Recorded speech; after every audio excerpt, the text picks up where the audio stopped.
أعوذ بالله من الشيطان الرجيم بسم الله الرحمن الرحيم اعوذ باللہ من الشیطان الرجیم بسم اللہ الرحمن الرحیم الصلاۃ والسلام علیک یا رسول اللہ وعلی آلک واصحابک یا حبیب اللہ۔ عوامل لفظی و معنوی، یہ سبق نمبر کتنا ہے؟ 17، فصل نمبر 17 علم النحو، عوامل لفظی اور معنوی، یعنی لفظی عوامل اور معنوی عوامل۔ مطلب یہ ہوا کہ لفظی اعتبار سے تبدیلی کرنے والے عامل ہوں چاہے معنوی اعتبار سے ہوں۔ لفظی اعتبار کا مطلب یہ ہوا کہ زبر زیر پیش میں تبدیلی آ رہی ہو، اور معنوی کا مطلب یہ ہوا کہ زبر زیر پیش میں کوئی تبدیلی نہیں آئے گی، معنی میں تبدیلی ہوگی۔ تو کیا ہے؟ عوامل اعراب کی دو قسمیں ہیں، یعنی اعراب پر جو چیزیں عمل کرتی ہیں، زبر زیر پیش پر جو چیزیں عمل کرتی ہیں، جو ان کو بدلتی ہیں، وہ دو طرح کی ہیں، لفظی اور معنوی۔ لفظی عامل وہ ہے جو ظاہر لفظوں میں موجود ہو، جیسے علی الارض میں علی نے ارض کو مجرور کر دیا، اور جاء زید میں جاء نے زید کو مضموم کر دیا۔ یہاں تک تو بات واضح ہے کہ ارض زمین پر جو ضاد پر زیر آیا ہے یہ علی کی وجہ سے ہے، تو علی یہ ایسا عامل ہے جو کہ لفظوں میں موجود ہے۔ اسی طرح جاء زید آیا، اس میں جاء ایک ایسا عامل ہے جو کہ لفظوں میں موجود ہے، جس کی وجہ سے زید کو مضموم کیا گیا، کیونکہ جاء فعل ہے، زید فاعل ہے۔ اب لفظی عامل کی تین قسمیں ہیں، حروف، اسماء، افعال۔ حروف جیسے دیکھیں اعلیٰ حرف جر ہے، اور افعال جیسے کہ یہاں پر جاء آ گیا، اور اسماء اس کی آگے قسم بتائی جائے گی۔ تو یہاں جو دو مثالیں دی گئی تھی، اس میں حروف اور فعل یہ تو ظاہر ہو گئے۔ اب آگے کیا ہے؟ فصل نمبر 18 حروف عاملہ در اسم میں عمل کرنے والے حروف، یعنی اسم پر جو چیزیں عمل کرتی ہیں۔ اوپر فعل اور حرف کا بتا دیا گیا تھا، اب اسم پر جو عمل کریں گی وہ ہیں، یعنی اسم پر عمل کرنے والے حروف۔ جو حروف اسم میں عمل کرتے ہیں ان کی 7 قسمیں ہیں۔ حروف جر جو اسم کو زیر دیتے ہیں، اور یہ 17 ہیں، با، تا، کاف، ولام، واو، منذ، مز، خلا، ربا، حاشا، من، عدا، فی، عن، علا، حتی، الی، یہ 17 حروف ہیں۔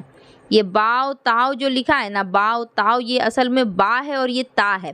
یہاں واو جو دے دیا گیا ہے، یہ شعر کی طرح سے ملا کر کے یاد کرنے کے لیے لکھا گیا، باؤ تاؤ کاف لام واو منذ مز خلا ربا حاشا من عدا فی عن علی حتی الی، اس طرح سے شعر بنا کے یاد کر سکتی ہیں۔ مثال مررت بزید، با کی مثال ہو گئی تاللہ لأفعلن کذا، یہاں تا کی مثال ہو گئی زید کالاسدی، یہاں کاف کی مثال ہو گئی الحمدللہ، لام کی مثال ہو گئی واللہ لأفعلن کذا، واو کی مثال ہو گئی، یعنی 17 مثالیں یہاں ٹوٹل دی گئی ہیں۔ اب حروف مشبہ بالفعل، حروف مشبہ کی وجہ سے بھی اسم پر زبر زیر جو ہے وہ تبدیل ہوتا ہے، جو اسم کو نصب اور خبر کو رفع دیتے ہیں، اور یہ 6 ہیں، انا اور انا، کانا، لیتا، لاکنہ، لعل، اسم کے ناصب ہیں اور رافع خبر کے دائمن، یعنی یہ سب اسم کو نصب دیں گے اور خبر کو رفع کریں گے۔ ان کا جو اسم ہوگا وہ نصب ہوگا، اور ان کی جو خبر ہوگی وہ رفع ہوگی۔ یہ ابھی آپ لوگ فیض الادب میں بھی پڑھ رہی ہیں۔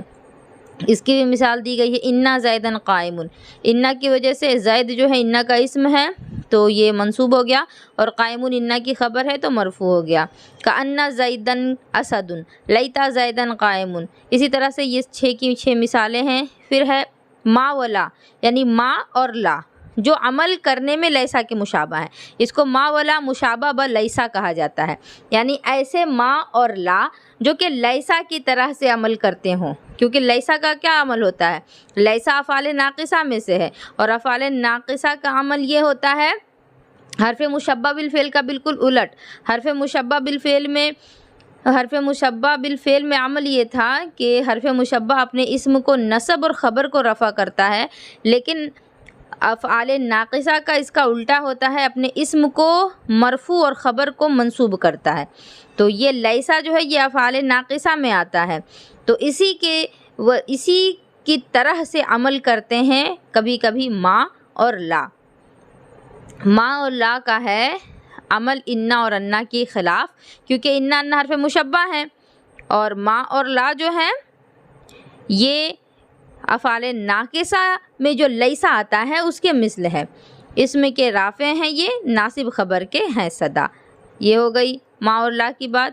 مثال ما زید قائما لا رجل ظریفا، ما زید قائما، آپ دیکھیں انا زیدن قائم تھا نا، زید نصب تھا، قائم مرفوع تھا، اور یہاں پر زید پر رفع ہے اور قائم پر نصب ہے، بالکل اس کا الٹا ہو گیا۔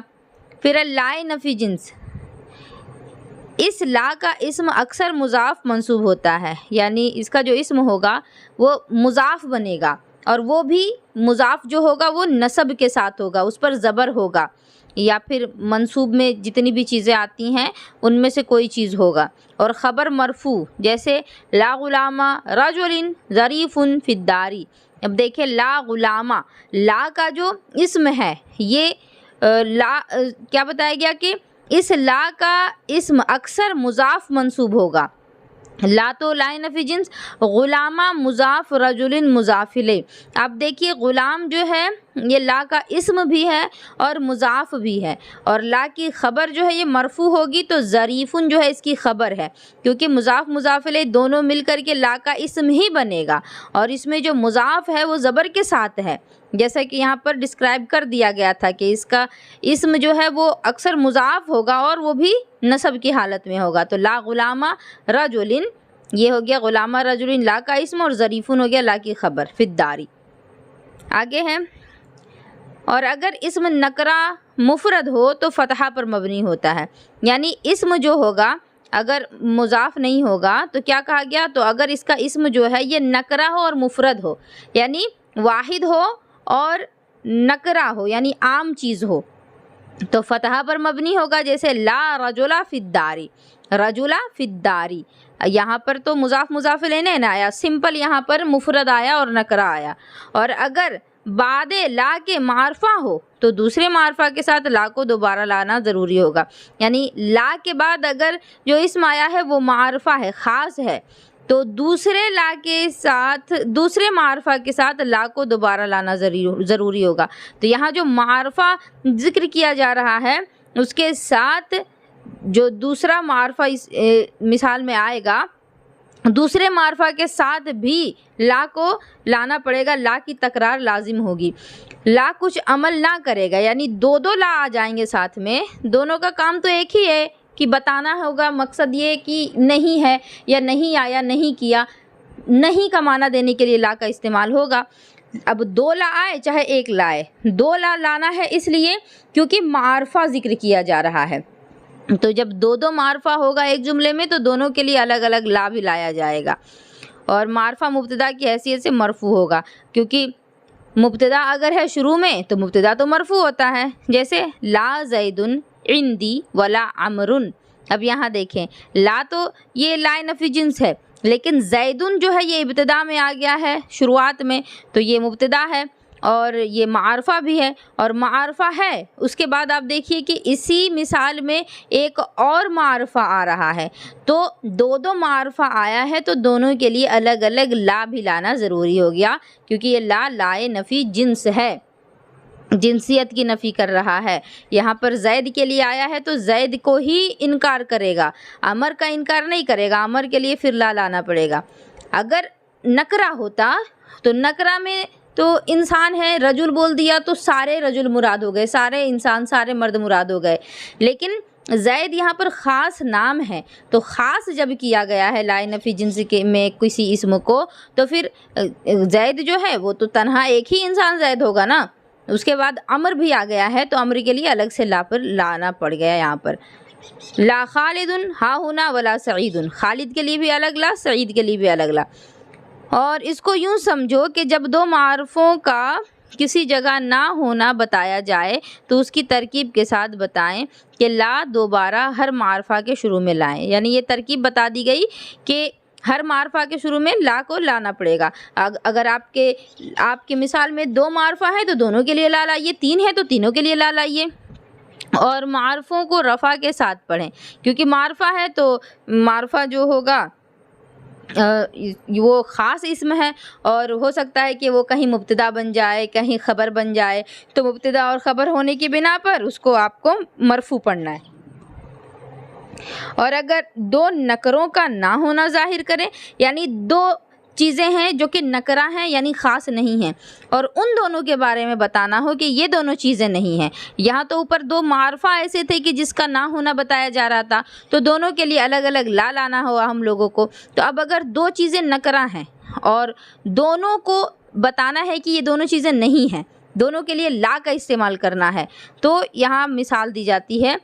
دونوں کو 5 طرح کہہ سکتے ہیں. لا رجل فی الدار ولا امرأۃ. اب دیکھیے, رجل یہ بھی نکرہ ہے, امرأت یہ بھی نکرہ ہے, کیونکہ رجل سے مراد آدمی کوئی بھی آدمی ہو سکتا ہے, امرأت سے مراد عورت, عورت کوئی بھی عورت ہو سکتی ہے. تو یہاں پر آپ کو کیا بتایا گیا کہ اس کو پڑھنے کے 5 طریقے ہیں. پہلا کیا ہو گیا, لا رجل فی الدار ولا امرأۃ. دونوں رجل جو ہے نکرہ ہے, اور اوپر آپ نے پڑھا کہ لائے نفی جنس کا اسم جب نکرہ ہوگا تو وہ مبنی بر فتح ہوگا, اس پر زبر آئے گا, زبر اس کا نہیں چینج ہوگا. تو یہاں لا رجلہ کے لیے بھی زبر رہا, لا امرأۃ کے لیے بھی زبر رہا. اور دوسرا طریقہ پڑھنے کا, لا رجل فی الدار ولا امرأۃ. رجل بھی پڑھ سکتے ہیں, امرأۃ بھی پڑھ سکتے ہیں. اگلا ہے تیسری قسم کیا ہے, لا رجل فی الدار ولا امرأۃ ولا امرأۃ. لا رجل فی الدار ولا امرأۃ, یہ تیسرا طریقہ ہے. چوتھا, لا رجل فی الدار ولا امرأۃ, امرأۃ پر پیش لگا دیا, یہ چوتھا طریقہ ہے. اور پانچواں, لا رجل فی الدار ولا امرأۃ. یہ 5 طریقے جائز ہوں گے جب ایک جملے کے اندر 2 نکرہ ہوں گے اور دونوں کے لیے لا کا استعمال کرنا ہو, تو 5 طریقوں سے پڑھا جا سکتا ہے. اب اگلا ہے حروف ندا, جو منادہ مضاف کو نصب کرتے ہیں. یعنی منادہ کا مطلب کیا ہوا کہ جس کو پکارا جا رہا ہے, اور جس کو پکارا جا رہا ہے اگر وہ ترکیب میں مضاف بن رہا ہے, مضاف مضاف الیہ ترکیب تو آپ لوگ پڑھی ہیں, تو مضاف جو ہے اسی کو پکارا جا رہا ہے تو وہ نصب ہوگا. جیسے کہ 5 یہاں پر یہ حروف ندا 5 ہیں, یا ایا حیا ای اور حمزہ مفتوحہ. اب مثال کیا دی گئی, یا عبداللہ. یا تو حرف ندا ہو گیا, اس کی تو ترکیب آپ لوگ پڑھ چکی ہیں. یا حرف ندا قائم مقام ادو فعل مضارع کے, ادو فعل مضارع, اس میں انا کی ضمیر پوشیدہ فاعل, یہ سب تو آپ لوگ پڑھ چکی ہیں ترکیب. تو اس کی ترکیب میں نارمل بس اس لیے بتا دوں کہ منادہ مضاف کو نصب کرتے ہیں, یہ کیسے سمجھیں گی. یا ہو گیا حرف ندا, اس کی ترکیب آپ لوگ سمجھ لیجئے. فعل فاعل ہو گیا, عبد مضاف اللہ مضاف الیہ, اور یہ مضاف مضاف الیہ مل کر کے منادہ بن رہا ہے نا, کیونکہ جس کو پکارا جا رہا ہے وہ عبداللہ ہے. تو عبداللہ میں جو عبد ہے اس پر زبر آیا ہے, پیش نہیں آیا ہے. کیوں پیش نہیں آیا؟ کیونکہ یہ عبداللہ کا لفظ جو ہے یہ منادہ ہے, اسی کو پکارا جا رہا ہے, اور اس میں ترکیب ہوئی ہے مضاف اور مضاف الیہ کی. تو عبد جو ہے یہ مضاف بنا ہے, تو مضاف جو ہوگا وہ نصب کے ساتھ ہوگا. بات سمجھ میں آ رہی ہے؟ تو یا عبد اللہ, اسی طرح سے یا رسول اللہ آئے گا. رسول اللہ جب یا نہیں لگائیں گے تب تو پیش پڑھیں گے, عبداللہ جب یا نہیں لگائیں گے تب تو پیش پڑھیں گے, لیکن جب یا لگایا ہے تو عبد جو ہوگا, رسول جو ہوگا, یہ منادہ مضاف بن جائے گا. اور منادہ مضاف جب ہوگا یعنی جس کو پکارا جا رہا ہے وہ 2 اسموں سے مل کر کے ایک بن رہا ہے. جیسے عبد الگ ہے, اللہ الگ ہے, دونوں کو ملا کے ایک نام بنے گا عبداللہ. تو ان میں سے جو پہلا ہوگا جو مضاف ہوگا تو اس پر زبر لانا ضروری ہوگا. ای اور حمزہ مفتوحہ نزدیک کے لیے آتے ہیں, ایا حیا دور کے لیے, اور یا عام ہے. یا سے آپ سامنے والے کو بھی پکار سکتی ہیں, دور والے کو بھی پکار سکتی ہیں. پھر ہے واو بمانا ما, واو جو کہ ما کا معنی دے. جیسے ہم لوگ پڑھے تھے جال بردو والجبات, یہ اصل میں معنی کس کا دے رہا تھا؟ جال بردو مال جبات کا معنی دے رہا تھا نا, کہ جاڑا آیا اور جبے, مطلب جاڑا آیا ہے جبوں کے ساتھ. جاڑا آیا ہے تو ہم لوگ جبہ اوڑھ لیں گے, ایسا نہیں ہے کہ جاڑے میں بغیر جبہ کے کوئی رہ پائے گا. تو واو جو تھا وہ ماء کا معنی دے رہا تھا. جیسے استوى الماء والخشبۃ, کہ پانی اور لکڑی برابر ہو گئے. ساتواں ہے الا حرف استثناء، جیسے جاء القوم الا زیدن، یہ الا حرف استثناء ہے، اور یہ جو ہم لوگ پڑھ رہے ہیں نا یہ سب کیا ہے؟ اسم پر عمل کرنے والی چیزیں ہیں، یہ الا اسم پر ہی نہ عمل کیا ہے، الا زیدن۔ اس طرح والخشبتا، خشبتا کے معنی لکڑی، تو خشبتا پر واو نے عمل کیا نا، یہ بھی تو اسم ہی ہے، اس میں مفعول بنے گا خشبتا۔ اور آگے بھی ہے کیا؟ چلے اب یہ فصل کمپلیٹ ہو گیا۔ تو اس فصل میں آپ لوگوں کو یہی سمجھانا مقصود تھا کہ اسم پر عمل کرنے والی جو چیزیں ہیں وہ اوپر فعل اور حرف کا بتا دیا گیا تھا، اسم کا باقی رہ گیا تھا، تو اسم پر جتنی چیزیں عمل کریں گی وہ یہاں پر بتا دی گئی ہیں۔ اللہ تبارک و تعالیٰ آپ سبھی کے علم میں اضافہ فرمائے۔